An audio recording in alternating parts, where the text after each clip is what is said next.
we're going to use directed graphs to create a Pert chart. This is a more sophisticated use of directed graphs than a previous video of mine. A Pert chart will take a big task, divide up into small tasks, and establish a timeline.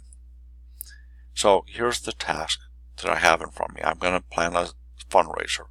We're going to divide it into sub-steps, or tasks that need to be done along the way, how long each task will take, what needs to be done before the other thing, and this and drawing a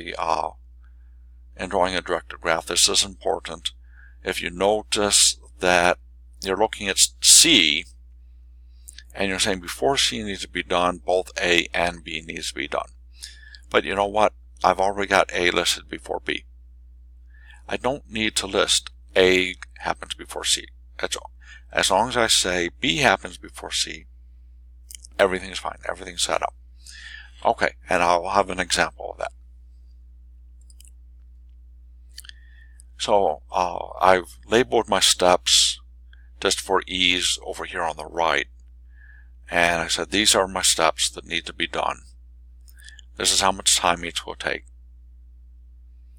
And this is what needs to be done immediately beforehand.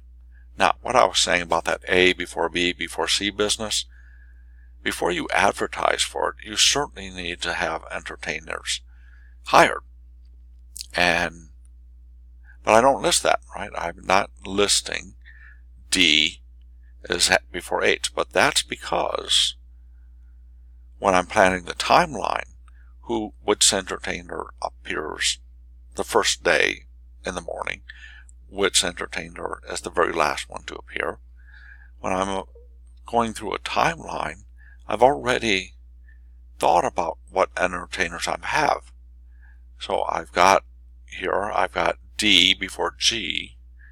I'm listing G as one of the preceding tasks for advertisement, so I don't need to write down D. It's in there. Okay, so I've got all these, and now I'm going to start making a directed graph based upon what happens before which. So I've got arrows saying B happens before C, E happens, or C happens before E. I've got this. I've got these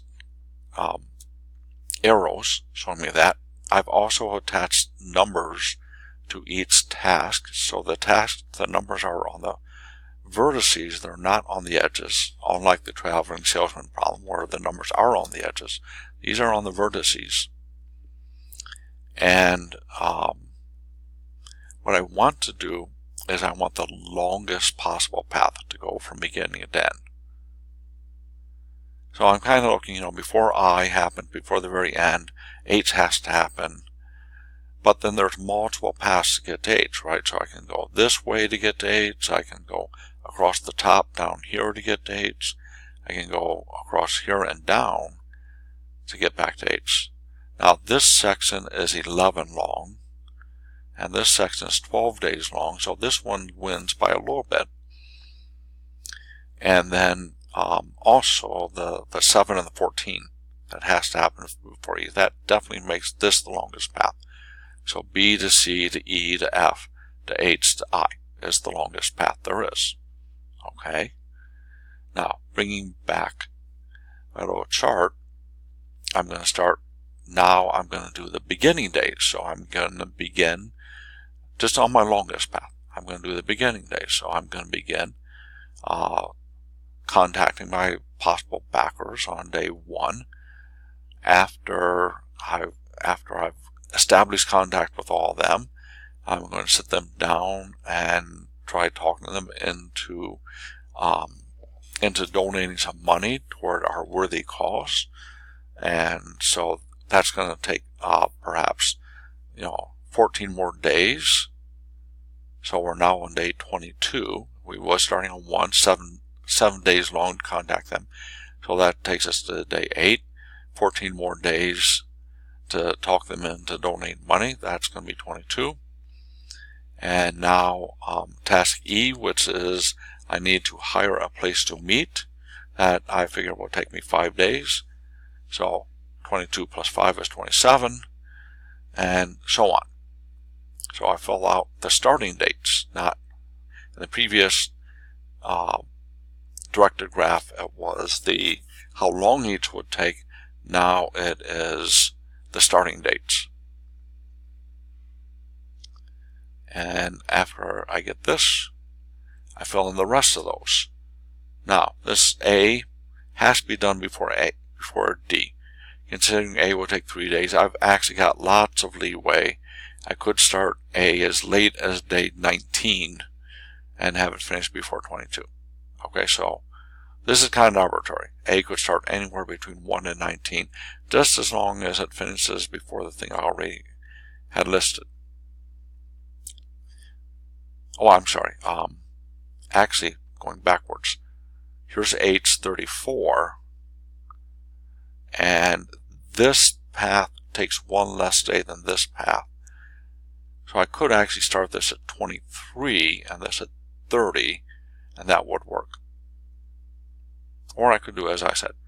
I chose to say, let's start the task as soon as possible, meaning that as soon as C is finished, C started on day 8, takes 14 days, so the day after it's finished, the 22nd day, I'm going to start D. And I'm also going to start E on the same date.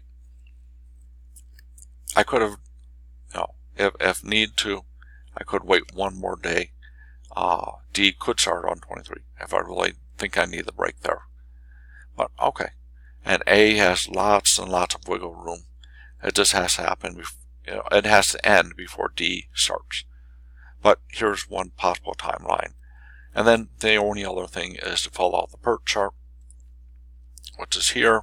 So I listed all of these and I copied down the starting days from my previous chart.